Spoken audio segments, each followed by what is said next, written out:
Village food with Rupsana. আমি সেই রূপসানা আবারও হাজির হলাম প্রত্যেক দিনের মতন দারুণ স্বাদের স্ন্যাক্স রেসিপি নিয়ে। আসসালামু আলাইকুম সুপ্রিয় দর্শক বন্ধুরা, আজকের আমি একটা স্ন্যাক্স রেসিপি বানিয়ে দেখাবো। আপনারা দেখতে থাকুন এটা আমি কিভাবে বানাই। আর এটা আমি বানিয়ে দেখাবো। এখন তো প্রচুর শীতের সবজি উঠেছে। আজকে নিয়েছি বিট আর গাজর।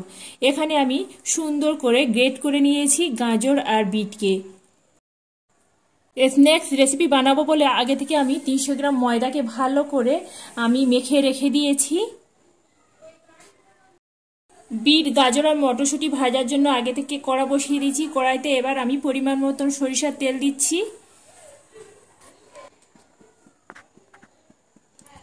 তেল গরম হয়ে গেছে, তেলের মধ্যে দিয়ে দিচ্ছি কিছুটা মটরশুঁটি, দিয়ে দিচ্ছি বিট আর গাজর, সাথে যাচ্ছে স্বাদ মতো নুন, দিচ্ছি একটা কাঁচা লঙ্কা। এবার সুন্দর করে এইগুলো আমি ভেজে নেব।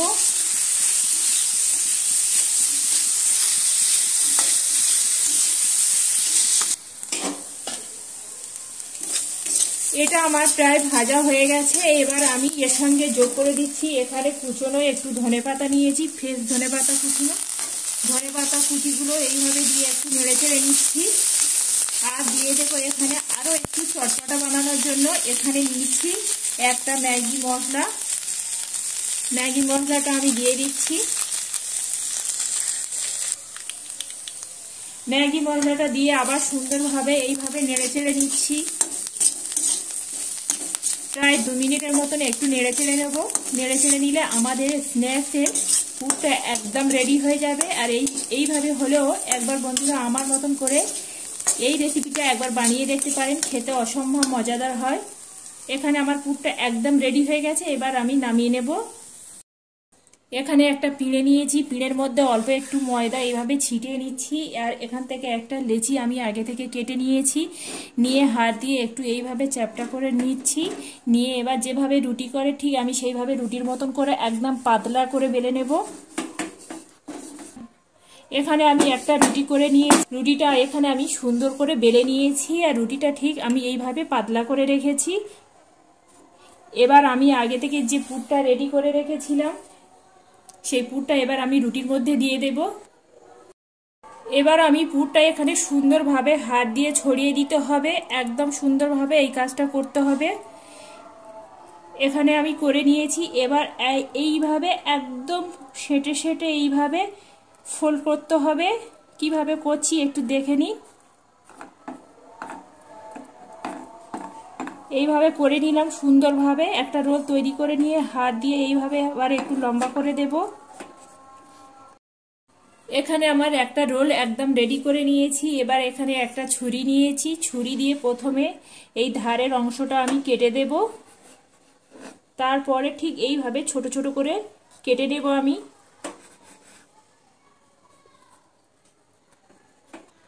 এখানে আমি সমস্ত কেটে নিয়েছি। এবার আমি এখান থেকে এক টুকরো করে নিয়ে হাত দিয়ে ঠিক এইভাবে হাতে তালুটা দিয়ে চ্যাপটা করে দিলে এখানে আমাদের একটা স্ন্যাক্স একদম রেডি হয়ে গেছে। এইভাবে সমস্ত আমি বানিয়ে নেব।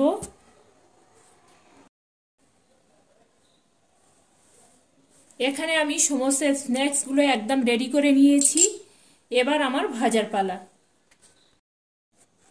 এখানে আমি এই চামচে 2 চামচ এখানে ময়দা নিয়েছি। এবার ময়দার মধ্যে এখানে অল্প পরিমাণে করে পানি দিয়ে সুন্দর করে একটা পাতলা ব্যাটার রেডি করে নেব। এবার চামচ দিয়ে আমি এইভাবে নেড়ে নেব। নেড়ে সুন্দর করে একটা ব্যাটার তৈরি করে নিচ্ছি। এখানে আমি সুন্দর একটা পাতলা ব্যাটার রেডি করে নিয়েছি। আর ঘনত্বটা ঠিক আমি এইভাবে রেখেছি। স্ন্যাক্সগুলো ভাজার জন্য আগে থেকে তেল আমি কড়াতে গরম হতে দিয়েছি।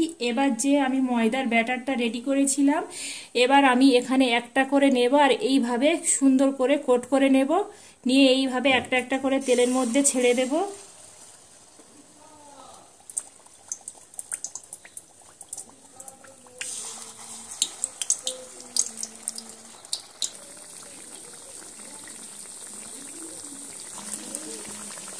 এখানে আমার এক পিঠ হয়ে গেছে, এবার আমি অপর পিঠটা উল্টে দেব।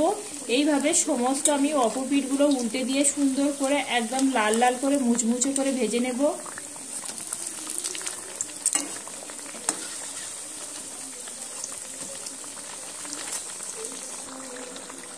এখানে আমার সমস্ত ভাজা হয়ে গেছে, এবার আমি তেল থেকে তেল ঝরিয়ে উঠিয়ে নিচ্ছি। আর দেখতে পাচ্ছেন বন্ধুরা কতটাই লোভনীয় হয়েছে আর কতটাই মুচমুচে হয়েছে। আপনারা একবার তৈরি করে না খেলে বুঝতে পারবে না যে এর স্বাদ কতটা।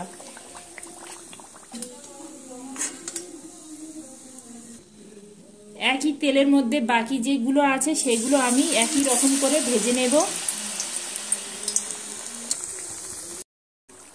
এখানে আমার সমস্ত স্ন্যাকগুলো ভাজা হয়ে গেছে, এবার আমি তেল থেকে আবারও তেল ঝরিয়ে তুলে নিচ্ছি।